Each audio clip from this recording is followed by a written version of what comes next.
Right. So in this lesson, we're going to learn about two new families of functions. One is called the power function, which we'll talk about in the video. And then in class, we'll sort of expand that to the polynomial function, which we've already defined polynomials, but we'll just start to investigate their function properties more. Okay.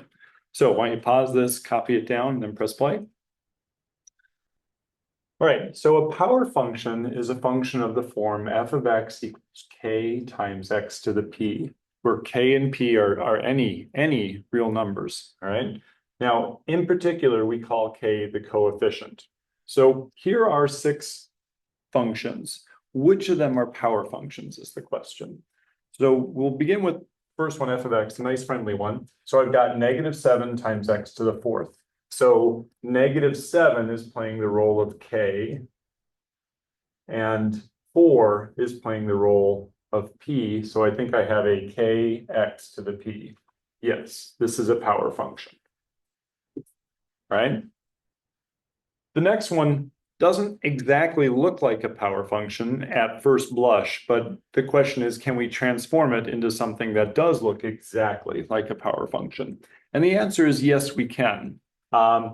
If I've got a power in the denominator, I can move it up by making the power negative.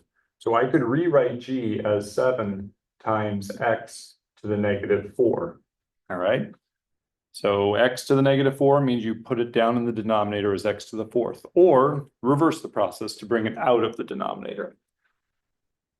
So in this case, we've got k is 7 and p is -4. This is also a power function. All right, a little bit of algebra got us to see its power. H also at first glance does not appear to fit this form, but again, properties of exponents in algebra can make it turn into something that is clearly a power function. If I take the 5th root, another way of saying the 5th root of x is to say x to the 1/5 power. All right. And this now is definitely looking like a power function. My coefficient is 2 and my power is 1/5. Yes, that's also a power function, right? Down here, I'm just going to put in a little algebraic aside for you to remember things. A couple of things we've talked about here. If I've got a power of x downstairs, I can rewrite it not in the denominator with the negative power. And if I've got some root business going on, like an mth root, and let's even say there's a power of x on the inside, I can rewrite that radical as x raised to the power of n divided by m. So I can turn denominators and radicals into powers of x in these cases. All right, so those are properties of exponents that will be well served to remember. All right, so the 4th function, we've got that situation again where it doesn't look like a power function, but I could rewrite the square root of x as x to the 1/2 power, okay? There's no 2 underneath that square root, but we assume if we say see no number there in the little radical sign, then it's a square root. So I've got x to the 1/2 in the denominator, which I could rewrite as x to the -1/2 if I pull it out of the denominator. So again, coefficient would be 3, power would be -1/2. And yes, this is a power function now. All right, last two are going to fail to be power functions. M of x, 3 times 4 to the x, we see that the power is being played by x, our variable. And the base, instead of being played by x, is being played by an actual number. So this is very different than a power function. We call this an exponential function, and we'll encounter it later in the semester. So this is definitely not a power function. And then h of x, 2x to the 7th plus 8x. Well, if the 8x wouldn't have been there, I'd say, yeah, for sure, a power function. Or if the 2x to the 7th wouldn't have been there, I'd say, for sure, power function 8x to the 1st, okay?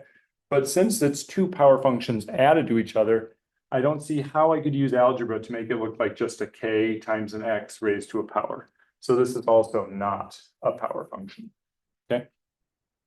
All right, so we know what a power function is now. We've seen some in disguise, and we've seen some things that fail to be a power function. a little bit of a reminder about some of the laws of exponents that'll be handy for us. So why don't you copy this down, pause, copy this down, and I'll start up. We'd like to go about graphing power functions. And I'm going to show you the graphs of some of them, and then we're going to learn about the end behavior. All right, so I've got two sets of power functions here, like even powers of x and then odd powers of x. These are all 6 of these are power functions. And I've got different colored markers. We know what y equals x squared looks like. We know that that's a nice, happy parabola. Well, x to the 4th looks very similar, but because it's x to the 4th, our inputs are getting raised to the 4th power. So on the edges, it's getting higher a lot quicker. So it's parabolic-like, but steeper. And then x to the 6th continues that trend, parabolically looking, but it's even steeper. Now, what I'm not showing you, and what I'm not really going to get into, is down near 0, the graphs switch positions with each other, and maybe x squared is the highest graph near 0, and x to the 4th and the x to the 6th are below it, okay? All right, but the even power functions basically look like parabolas. Now, the odd ones have a very different flavor and very different shape. So first off, y equals x, we know what that looks like. That's a line, slope 1, through the origin, right? A 0 intercept. So this is just a nice diagonal line, y equals x.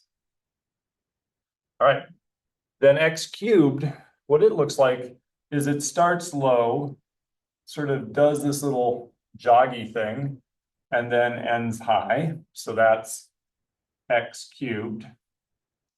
And x to the 5th is going to have very much the same shape, but it's going to be even steeper than x cubed.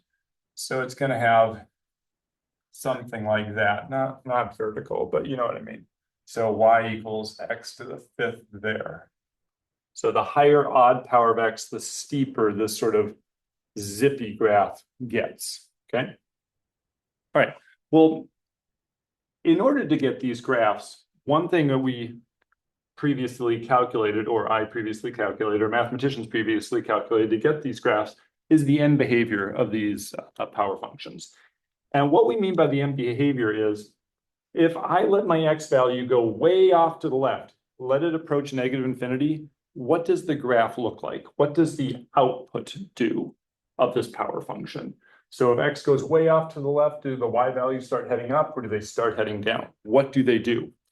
And if I let my x value go way off to the right, what do my y values do? Do they go up, or do they start to dive down? So what's happening on the extreme edges of my graph? Way left, way right, okay? All right, for power functions. So let's calculate a few end behaviors for some power functions, specific power functions. All right, so I got 2 examples. Power function 3x to the 6th, kx to the p, and power function negative 2x to the 5th, kx to the p. And we're just going to do the end behavior for both of them. And it's going to be rather easy, and it's not going to feel very mathy whatsoever. Let's look as x heads way off to the left. Okay? Here's my very unscientific way of doing it. If I'm thinking x heading way off to the left, I'm thinking like negative 100, negative 1,000, I don't know, negative 1,000,000, however many zeros you want to throw off. I'm thinking numbers like this. If I give my function these x values, what kind of outputs am I getting? So in other words, I'm giving inputs that are big negatives. All right? And I'd like to know what my y value, my outputs are doing. So if I give a big negative, and let me just abbreviate that as big neg. If I give my big neg to my function, I'm going to have 3 times a big negative to the 6th power. And think of that big negative as negative 100, negative 1,000, something like that. Okay, well, let's just think through what would happen-ish. A negative number raised to the 6th power is going to be positive. And if I take a big number and raise it to the sixth power, it's even bigger. So this is a massive positive number coming out of big negative to the sixth. So this is 3 times a big positive number, right? And 3 times big positive is some even bigger positive number, right? So I think what that tells me is as x approaches negative infinity, as x is a big negative, my y values, the outputs, are approaching big positive numbers, which I'm going to abbreviate as big positives, okay? All right, so I just sort of threw in a generic big negative number and sort of traced through what happened. All right, let's do the other side, off to the right. So as x approaches positive infinity, I'm thinking x values like 100, 1,000, or a million, or a billion, or a trillion, whatever you want, big positive numbers. So I'm going to give these big positives, big pos, to my function, 3x to the sixth. So that's 3, replace the x with your big positive choice, and then raise it to the sixth power. All right, well, a big positive to the sixth, positive number to the sixth power, still positive. Big number to the sixth power, even bigger. So this is going to be 3 times some big positive, bigger positive to be accurate. And if I multiply a bigger positive times 3, I get an even bigger positive. But let's just keep saying it's big positive, right? So it looks like as x approached infinity, my function, my y values also approached positive infinity. Should have positives there, okay? So that's the end behavior. And if you want to see a graph, you can do a vague graph. What this is telling me is as my x values go way off to the left, my y values went high. So I'm thinking that kind of end behavior on the left. And way off on the right, as x approached positive infinity, my y values also approach positive infinity. So I'm expecting behavior like that way off on the right. Now, from the last panel, we also know since it's an even power of x, it should be parabolic. So we probably know it's going to look something like that, all right? But even if we didn't, we now know what the end behavior is. And this technique is going to come in handy when we switch over to the more complicated polynomials. All right, so I'll pause there in case you're not caught up. And then we'll switch over a little bit to here. So let me run through this one a little bit more quickly. My function is negative 2x to the fifth. So let's look as x approaches negative infinity. I'm not going to tell you my x values. They're negative 100, negative 1,000, negative million, some big negative numbers. But what I want to calculate is what happens to my function as I plug a big negative into my function.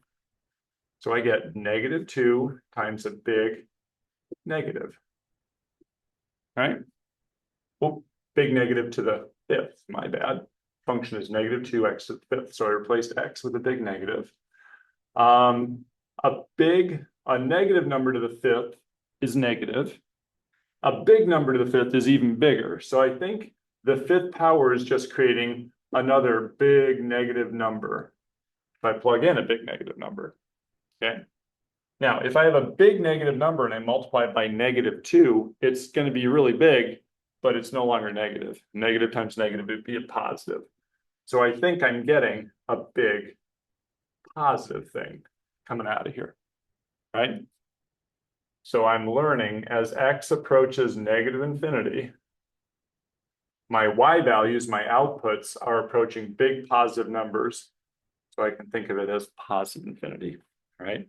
And the bigger the x value you plug in, like bigger, like negative 1,000,000 or negative 1,000,000,000, the bigger that output's getting. So we can just see it's going to keep growing. It's never going to settle down. So that's the end behavior on the left, heading as x heads toward negative infinity. Now, as x heads toward positive infinity on the right, all I'm doing is I'm giving g some big positive numbers. And let's see what happens. There's my function g, so it's negative 2. The x gets replaced by a big positive. It's to the fifth power. All right. So let's see. A big number to the fifth is even bigger, and a positive number to the fifth is still positive. So I think the fifth power just creates a bigger positive number. And if you want to put in bigger instead of big positive, fine. Now, -2 times a big positive, that's going to create a bigger negative, right? Negative times a positive is still positive, right? Great. So that's telling me as x approaches positive infinity, my outputs, my y values are getting big and negative. So my y values, the outputs are approaching a negative, big, negative infinity. So graphically speaking, I can throw in the end behavior bits. Way off to the left as x heads to negative infinity, my y values head to positive infinity. So I think I'm getting that thing going on. And then way off to the right, as x heads to positive infinity, my y values are heading to negative infinity. So I'm getting something like that. And then it is an odd power of x, so we know it's going to have that little shapy thing. So I'm thinking it's going to do something like that. But that's not really our concern. We just sort of latched on to what's happening on the extremes, okay? So this is going to be handy when we start trying to figure out the graphs of polynomials and their end behavior. Okay?